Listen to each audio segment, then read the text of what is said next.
اگر تم اسے پانی میں تبدیل کر دو تو اس کے وزن جتنا سونا تمہارے قدموں میں رکھ دوں گا۔ وہ شراب تو پیتا ہوگا؟ نہیں، شراب اور ناچ گانے اور تفریح سے وہ اتنی ہی نفرت کرتا ہے جتنی ہر مسلمان خنزیر سے کرتا ہے۔ ناجی نے جواب دیا، میں نے سنا تھا کہ آپ کے پاس لڑکیوں کا ایک ایسا طلسمہ ہے جو نیل کی روانی کو روک لیتا ہے۔ کیا وہ طلسم بیکار ہو گیا؟ زکوئی نے پوچھا۔ میں نے ابھی آزمایا نہیں، یہ کام تم کر سکتی ہو۔ میں صلاح الدین ایوبی کے عادتوں کے متعلق تمہیں بہت کچھ بتاؤں گا، ناجی نے کہا۔ کیا آپ اسے زہر دینا چاہتے ہیں؟ زکوئی نے پوچھا۔ ابھی نہیں، میری اس کے ساتھ کوئی دشمنی نہیں، میں صرف یہ چاہتا ہوں کہ وہ ایک بار کسی تم جیسی لڑکی کے جال میں پھنس جائے، پھر میں اسے اپنے پاس بٹھا کر شراب پلاؤں۔ اگر اسے قتل کرنا مقصود ہوتا تو میں یہ کام حشیشین سے نہایت آسانی سے کرا سکتا تھا، ناجی نے جواب دیا۔ یعنی آپ اس کے ساتھ دشمنی نہیں دوستی کرنا چاہتے ہیں؟ زکوئی نے کہا۔ اتنا برجستہ جملہ سن کر ناجی چند لمحے لڑکی کو دیکھتا رہا، وہ اس کی توقع سے زیادہ ذہین تھی۔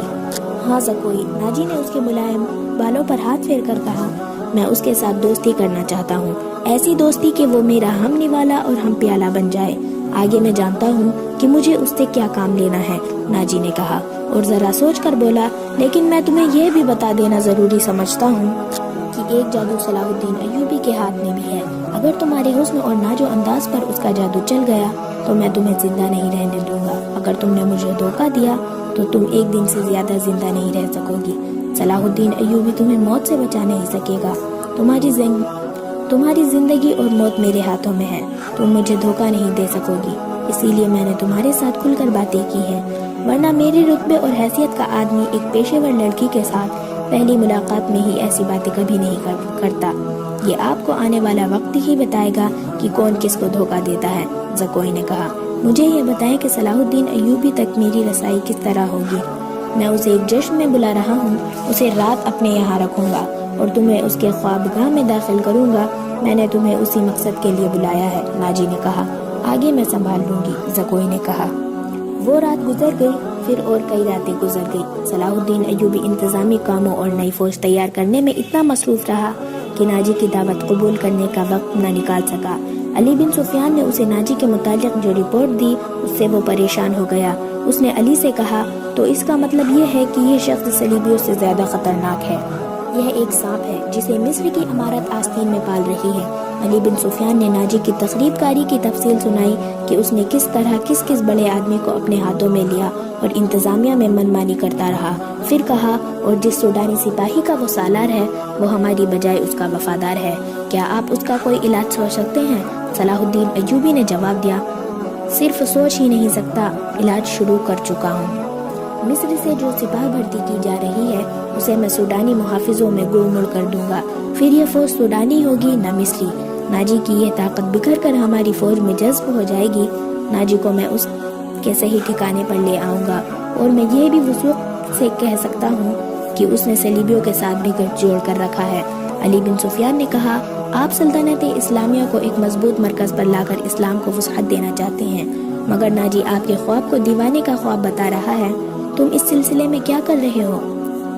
علی بن سفیان نے جواب دیا، یہ مجھ پر چھوڑیں، میں جو کچھ کروں گا وہ آپ کو ساتھ ساتھ بتاتا رہوں گا، آپ مطمئن رہے۔ میں نے اس کے گرد جاسوسی کی ایک ایسی دیوار چن دی ہے جس کی آنکھ بھی ہے، کان بھی ہے، اور یہ دیوار متحرک ہے، یوں سمجھ لیں کہ میں نے اسے اپنے جاسوسی کے قلعے میں قید کر لیا ہے۔ صلاح الدین ایوبی کو علی بن سفیان پر اس قدر بھروسہ تھا کہ اس سے اس کی دربردہ کارروائی کی تفصیل نہ پوچھی۔ علی نے اس سے پوچھا، معلوم ہوا ہے کہ آپ کو جشن پر مدعو کر رہا ہے؟ اگر یہ بات صحیح ہے تو اس کی دعوت اس وقت قبول کریے گا جب میں آپ کو بتاؤں گا۔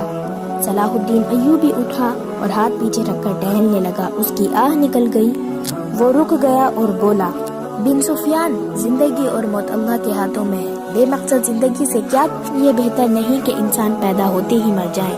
کبھی کبھی یہ سوچ دماغ میں آ جاتا ہے کہ وہ لوگ شاید خوش نصیب ہیں جن کی قومی حص پر مر چکی ہے اور جن کا کوئی کردار نہیں ہوتا، بڑے مزے سے جیتے ہیں اور اپنی آئی پر مر جاتے ہیں۔ وہ بد نصیب ہے امیر محترم، علی نے کہا۔ ہاں بن سفیان، صلاح الدین ایوبی نے کہا، میں جب انہیں خوش نصیب کہتا ہوں تو یہی بات معلوم نہیں کون میرے کان میں کہہ دیتا ہے، جو تم نے کہی ہے، مگر سوچتا ہوں کہ ہم نے تاریخ کا دھارا اس موڑ پر نہ بدلا تو ملت اسلامیہ بکھر کر وادیوں، جنگلوں اور صحرا میں کھو جائے گی۔ ملت کے خلاف 3 حصوں میں بٹ گئی ہے، امیر منمانی کر رہے ہیں اور صلیبیوں کے اعلی کار بنتے جا رہے ہیں۔ مجھے یہ ڈر بھی محسوس ہونے لگا ہے کہ مسلمان اگر زندہ رہے تو وہ ہمیشہ صلیبیوں کے غلام اور اعلی کار رہیں گے۔ وہ اسی پر خوش رہیں گے کہ وہ زندہ ہے، مگر قوم کی حیثیت سے وہ مردہ کی طرح ہوں گے۔ ذرا نقشہ دیکھو علی، آدھی صدی میں دیکھو ہماری سلطنت کا نقشہ کتنا سکڑ گیا ہے۔ وہ خاموش ہو گیا، سر جھکا کر ٹہلنے لگا، پھر رک گیا اور سر کو جھڑک کر علی بن سفیان کو دیکھا۔ کہنے لگا، جب تباہی اپنے اندر سے اٹھے تو اسے روکنا محال ہو جاتا ہے۔ اگر ہمارے خلاف امارتوں کا یہی حال رہا تو صلیبیوں کو ہم پر حملے کرنے کی ضرورت پیش نہیں آئے گی۔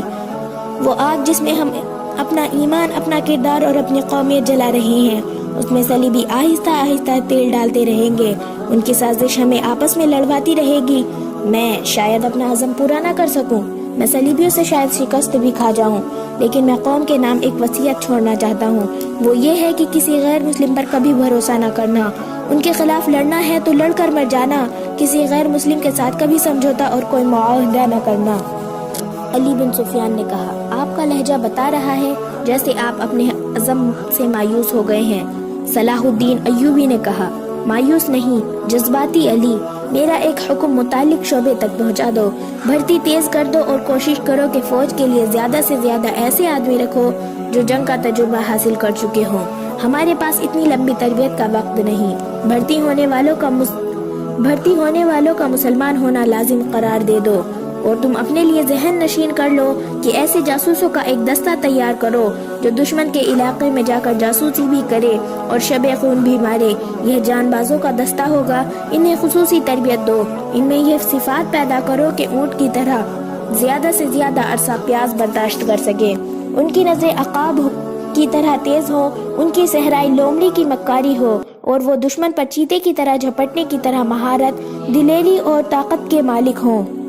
ان میں شراب، حشیش وغیرہ کی عادت نہ ہو، اور عورت کے لیے وہ برف کی طرح یک ہو۔ بھرتی تیز کرا دو علی بن سفیان، اور یاد رکھو میں ہجوم کا قائل نہیں، مجھے لڑنے والوں کی ضرورت ہے، چاہے تعداد تھوڑی ہو، ان میں قومی جذبہ ہو اور وہ میرے عزم کو سمجھتے ہوں، کسی کے دل میں یہ شبہ نہ ہو کہ اسے کیوں لڑایا جا رہا ہے۔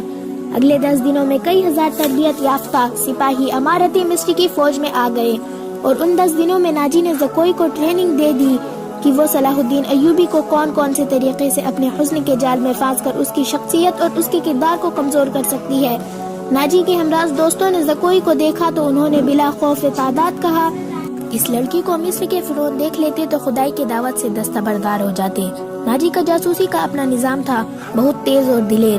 وہ معلوم کر چکا تھا کہ علی بن سفیان صلاح الدین ایوبی کا خصوصی مشیر ہے اور عرب کا مانا ہوا جاسوس ہے۔ اس نے علی کے پیچھے اپنے جاسوس چھوڑ دیے تھے اور اس نے علی کو قتل کرا دینے کا منصوبہ بھی بنا لیا تھا۔ زکوئی کو ناجی نے صلاح الدین ایوبی کو اپنے دام میں پھانسنے کے لیے تیار کیا تھا، لیکن وہ محسوس نہ کر سکا کہ مراکش کی رہنے والی یہ لڑکی اس کے اپنے اعصاب پر سوار ہو گئی ہے۔ وہ صرف شکل و صورت کی ہی دلکشی نہیں تھی، اس کی باتوں میں ایسا جادو تھا کہ ناجی اسے پاس بٹھا کر اس کے ساتھ باتیں ہی کرتا رہتا تھا۔ اس نے ان 2 ناچنے گانے والی لڑکیوں سے نگاہیں پھیر لی تھی جو اس کے منظور نظر تھی۔ 3-4 راتوں اس نے ان لڑکیوں کو اپنے کمرے میں نہیں بلایا تھا۔ ناجی سونے کے انڈے دینے والی مرغی تھی جو ان کے قبضے سے نکل کر زکوئی کی آغوش میں انڈے دینے لگی تھی۔ انہوں نے زکوئی کو راستے سے ہٹانے کی ترکیب سوچنی شروع کر دی۔ وہ آخر اس نتیجے پر پہنچی کہ اسے قتل کرا دیا جائے، مگر اسے قتل کرانا ممکن نظر نہیں آتا تھا کیونکہ ناجی نے اسے جو کمرہ دے رکھا تھا اس پر 2 محافظوں کا پہرا رہتا تھا۔ اس کے علاوہ یہ دونوں لڑکیاں اس مکان میں بلا اجازت باہر نہیں جا سکتی تھی جو ناجی نے اسے دے رکھا تھا۔ انہوں نے حرم کی خادمہ عورتوں میں سے ایک کو اعتماد میں لینا شروع کر دیا۔ وہ اس کے ہاتھوں زکوئی کو زہر دینا چاہتی تھی۔ علی بن سفیان نے صلاح الدین ایوبی کا محافظ دستہ پر ڈال ڈالا۔ یہ سب امیر مصر وائسرائے کے پرانے باڈی گارڈ تھے۔ ان کی جگہ اس نے ان سپاہیوں میں سے باڈی گارڈز کا دستہ تیار کر دیا جو نئی بھرتی میں آئے تھے۔ یہ جان بازوں کا منتخب دستہ تھا جو سپاہ گری میں ابھی تک تھا، اور جذبے کے لحاظ سے اس کا ہر سپاہی مرد حور تھا۔ ناجی کو یہ تبدیلی بالکل پسند نہیں تھی، لیکن اس نے صلاح الدین ایوبی کے سامنے اس تبدیلی کی بے حد تعریف کی اور اس کے ساتھ ہی درخواست کی کہ صلاح الدین ایوبی اس کی دعوت قبول کرے۔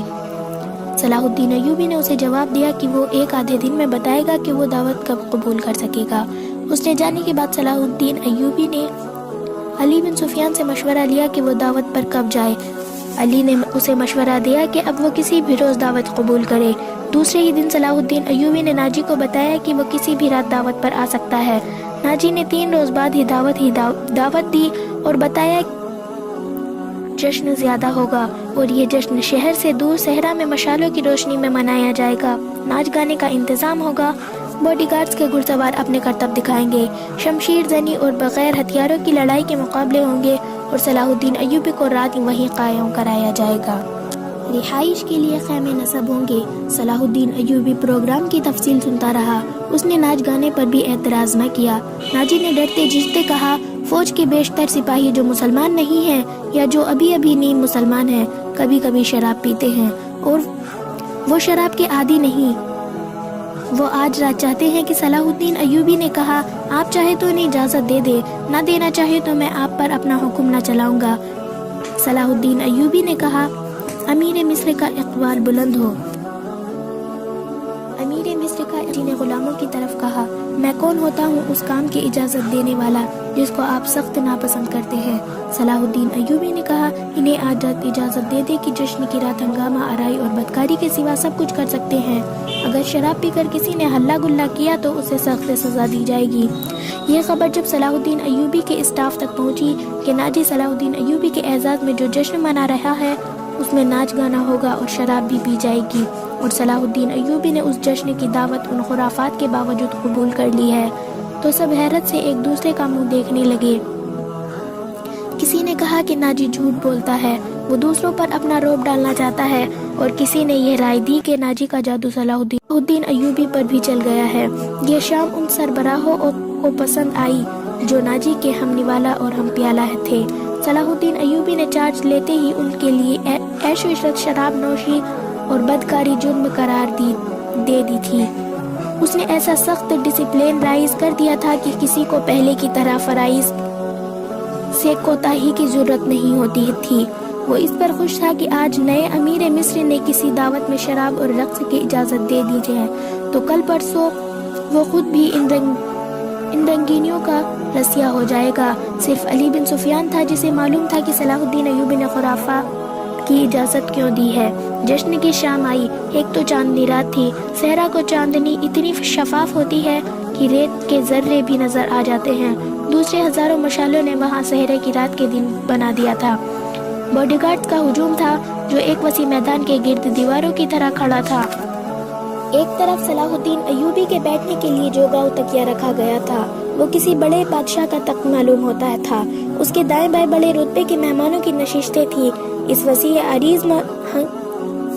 عریض مارشاگاہ سے تھوڑی دور مہمانوں کے لیے نہایت خوبصورت خیمے لگائے گئے تھے۔ ان سے ہٹ کر ایک بڑا خیمہ صلاح الدین ایوبی کے لیے نصب کیا گیا تھا جہاں اسے رات بسر کرنی تھی۔ علی بن سفیان نے سورج غروب ہونے سے پہلے وہاں جا کر اس خیمے کے چاروں طرف محافظ کھڑے کر دیے تھے۔ جب علی بن سفیان محافظ کھڑے کر رہا تھا، ناجی زکوئی کو آخری ہدایت دے رہا تھا۔ اس شام زکوئی کا حسن کچھ زیادہ ہی نکھر آیا تھا۔ اس کے جسم سے ایسے عطر کی بھینی بھی بو اٹھ رہی تھی جس میں سحر کا تاثر تھا۔ اس نے بال اڈیاں کندھوں پر پھیلا دیے تھے۔ سفید کندھوں پر سیاہی مائل بھورے بال زاہدوں کی نظروں کو گرفتار کرتے تھے۔ اس کا لباس اس قدر باریک تھا کہ اس کے جسم کے تمام نشست و فراز صاف نظر آتے تھے۔ اس کے ہونٹوں پر قدرتی تبسم ادھ کھلی کلی کی مانند تھا۔ ناجی نے اسے سر کے پاؤں تک دیکھا اور کہا، صلاح الدین ایوبی پر تمہارے جسمانی حسن کا شاید اثر نہ ہو، اپنی زبان استعمال کر وہ سبق بھولنا نہیں جو میں اتنے دنوں سے تمہیں پڑھاتا رہا ہوں، اور یہ بھی نہ بھولنا کہ اس کے پاس جا کر اس کی لونڈی نہ بن جانا، انجیر کا وہ پھول بن جانا جو درخت کی چوٹی پر نظر آتا ہے مگر درخت پر چڑھ کر دیکھو تو غائب ہو جاتا ہے۔ اسے اپنے قدموں میں بٹھا لینا، میں تمہیں یقین دلاتا ہوں کہ تم اس پتھر کو پانی میں تبدیل کر لو گی۔ اسی سرزمین میں قلوب طرح نے سینر جیسے مرد اہن کو اپنے حسن و جوانی کے پندھ لا کر مصر کی ریت میں بہا دیا تھا۔ قلوب طرح تم سے زیادہ خوبصورت نہیں تھی، میں نے تمہیں جو سبق دیا ہے وہ قلوب طرح کی چالیں تھی، عورت کی یہ چالیں کبھی ناکام نہیں ہو سکتی۔ زکوئی مسکرا رہی تھی اور بڑے غور سے سن رہی تھی۔ مصر کی ریت نے ایک اور قلوب طرح کو حسین ناگن کی طرح جنم دیا تھا۔ مصر کی تاریخ اپنے آپ کو دہرانے والی تھی۔ سورج غروب ہو گیا تو مشالیں جل اٹھی۔ صلاح الدین ایوبی گھوڑوں پر سوار آ گیا۔ اس کے دائیں بائیں آگے اور پیچھے اس کے ان محافظوں کے گھوڑے تھے جو علی بن سفیان نے منتخب کر رکھے تھے۔ اسی دستے میں سے اس نے اس محافظ شام سے پہلے یہی لا کر صلاح الدین ایوبی کے خیمے کے گرد کھڑے کر دیے تھے۔ سازوں نے دف کی آوازوں پر استقبال بجائی اور صحرا امیر صلاح الدین ایوبی زندہ باد کے نعروں سے گونجنے لگا۔ ناجی نے آگے بڑھ کر استقبال کیا اور کہا، آپ کے جانثار عظمت اسلام کے پاس با آپ کو بس رو چشم خوش آمدید کہتے ہیں۔ ان کی بے تابیہ اور بے قراریاں دیکھیے، آپ کے اشارے پر کٹ مریں گے اور خوش آمدید کے لیے اسے جتنے الفاظ۔ صلاح الدین ایوبی اپنی شاہانہ نشست پر بیٹھا، سر پر دوڑتے گھوڑوں کی ٹاپوں کی آواز سنائی دی۔ گھوڑے جب مشالوں کی روشنی میں آئے تو سب نے دیکھا کہ 4 گھوڑے دائیں سے اور 4 گھوڑے بائیں سے دوڑ آ رہے ہیں۔ ہر ایک پر ایک سوار تھا۔ ان کے پاس ہتھیار نہیں تھے، وہ ایک دوسرے کے آمنے سامنے آ رہے تھے۔ صاف نظر آ رہا تھا کہ وہ آپس میں ٹکرا جائیں گے۔ کسی کو معلوم نہیں تھا کہ وہ کیا کریں گے۔ وہ ایک دوسرے کے قریب آئے تو دونوں فرقے کے سوار رقابوں میں پاؤں جما کر کھڑے ہو گئے تھے۔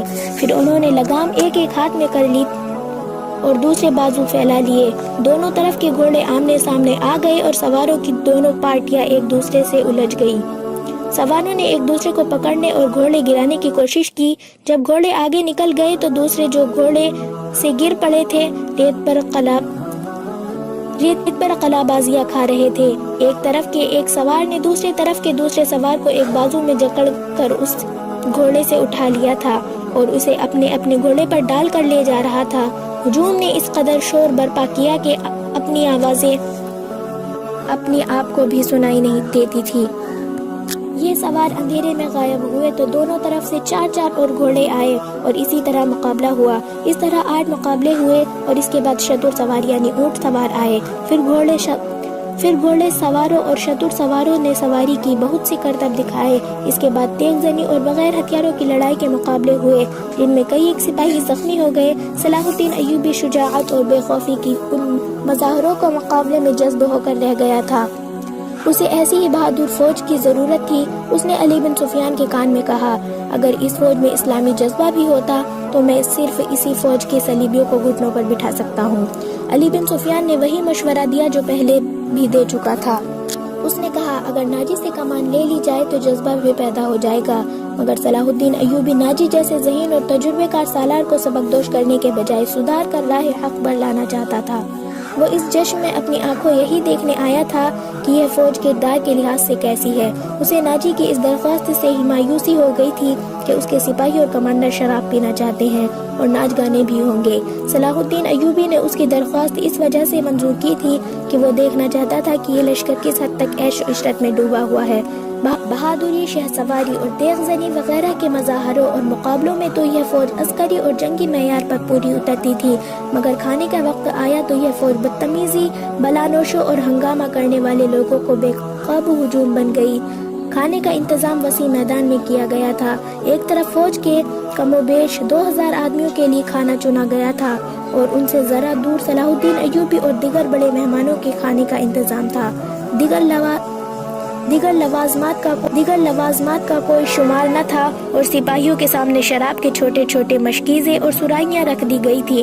سپاہی کھانے اور شراب پر ٹوٹ پڑے، گٹا گٹ شراب چڑھانے لگے اور مر کے آرائیاں ہونے لگی۔ صلاح الدین ایوبی یہ منظر دیکھ رہا تھا اور خاموش تھا۔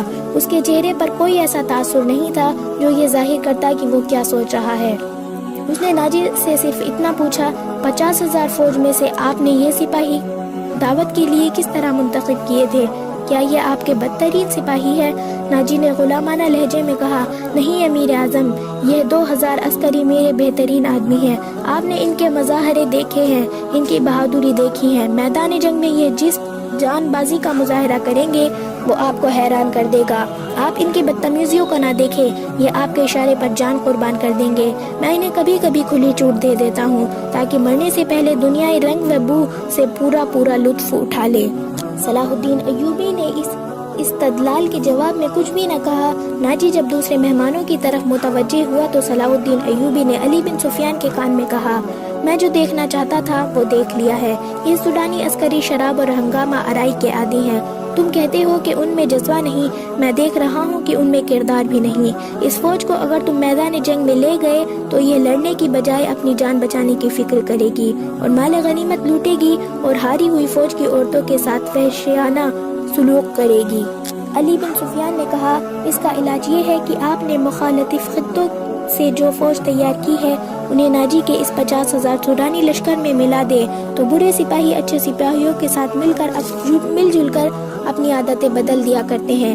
صلاح الدین ایوبی مسکرایا اور علی سے کہا، تم یقیناً میرے دل کا راز جان جاتے ہو۔